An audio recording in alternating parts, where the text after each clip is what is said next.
Sidang etik kasus pembunuhan Brigadir Yosua Huta Barat yang diotaki ex-Kadif Propam Irjen Verdi Sambo terus digelar maraton oleh Polri. Kini sisa 3 orang tersangka klaster obstruction of justice dan 2 orang tersangka klaster kasus pembunuhan Yosua yang belum disidang etik. Polri menetapkan 7 orang tersangka kasus perintangan penyidikan kasus tewasnya Brigadir J. Ketujuh tersangka ialah 1. Irjen Verdi Sambo, 2. Brigjen Hendra Kurniawan, 3. Kombes Agus Nurpatria, 4. AKBP Arif Rahman Arifin, 5. Kompol Baikuni Wibowo, 6. Kompol Cak Putranto, 7. AKP Irfan Widianto. Dari daftar tersebut, 4 orang tersangka sudah disidang etik dan diberikan sanksi pemberhentian tidak dengan hormat atau PTDH. Berikut daftarnya. 1. Verdi Sambo disanksi PTDH terkait kasus pembunuhan Brigadir J. Sambo juga ditetapkan sebagai tersangka pembunuhan berencana dan perintangan penyidikan kematian Brigadir J. Sambo mengajukan banding atas sanksi PTDH. Namun banding Sambo ditolak. 2. Kompol Cak Putranto. Dalam kasus ini sebagai tersangka kasus dugaan merintangi penyidikan kasus Brigadir J. Kompol Cak telah disidang pada Kamis, tanggal 1 September tahun 2022. Hasilnya, Cak dijatuhi sanksi PTDH. Dia mengajukan banding. 3. Kompol Baikuni Wibowo juga telah melaksanakan sidang etik pada Jumat, tanggal 2 September tahun 2022. Kompol Baikuni diberhentikan tidak dengan hormat dari Polri karena dinilai telah melakukan perbuatan tercela.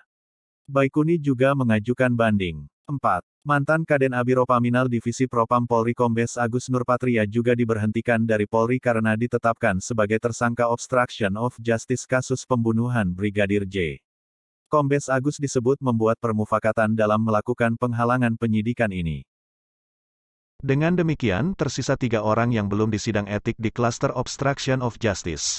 Mereka ialah, 1. Brigjen Hendra Kurniawan, 2. AKBP Arif Rahman Arifin, 3. AKP Irfan Widianto. Selain klaster obstruction of justice, polisi yang terjerat kasus pidana pembunuhan Yosua juga bakal menjalani sidang etik. Dari daftar tersangka pembunuhan Yosua, hanya Sambo yang sudah menjalani sidang etik. Dengan demikian, ada 2 tersangka lain yang belum menjalani sidang etik, yaitu, 1. Barada Richard Eliezer atau Barada E. 2. Bribka Riki Rizal. Di sisi lain, muncul kabar juga AKBP Arif Rahman Arifin sedang sakit parah.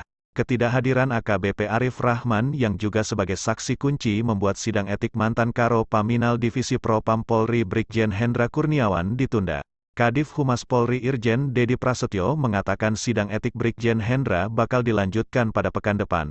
Jadi informasi yang saya dapat dari Biro Wabrov untuk Brigjen HK itu nanti akan dilaksanakan minggu depan. Karena saksi kuncinya memang dalam kondisi sakit, kata Dedi di Mabes Polri, Rabu, tanggal 21 September tahun 2022.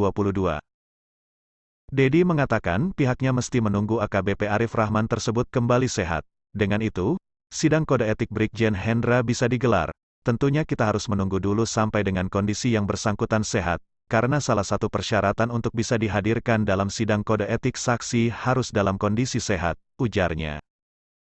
Pada Rabu, tanggal 24 Agustus tahun 2022, Kapolri Jenderal Listio Sigit Prabowo menyampaikan ada 35 polisi yang diduga melanggar etik terkait kasus tersebut. Hal itu disampaikannya dalam rapat bersama Komisi 3 DPR. Mereka dianggap melakukan pelanggaran etik profesi hingga perintangan penyidikan atau obstruction of justice. Untuk diketahui, ada 7 polisi yang ditetapkan sebagai tersangka obstruction of justice. Per Rabu, tanggal 21 September tahun 2022, ada 12 polisi yang sudah menjalani sidang dan diberi sanksi. Mereka dijatuhi sanksi berupa penempatan di tempat khusus hingga pemberhentian tidak dengan hormat atau PTDH. Di antara mereka ada yang menyatakan menerima atas sanksi yang dijatuhkan dan ada juga yang menyatakan banding. 12 polisi itu terdiri atas 4 orang tersangka kasus obstruction of justice dan 7 orang diduga melanggar kode etik. Ayo, apa pendapat Anda?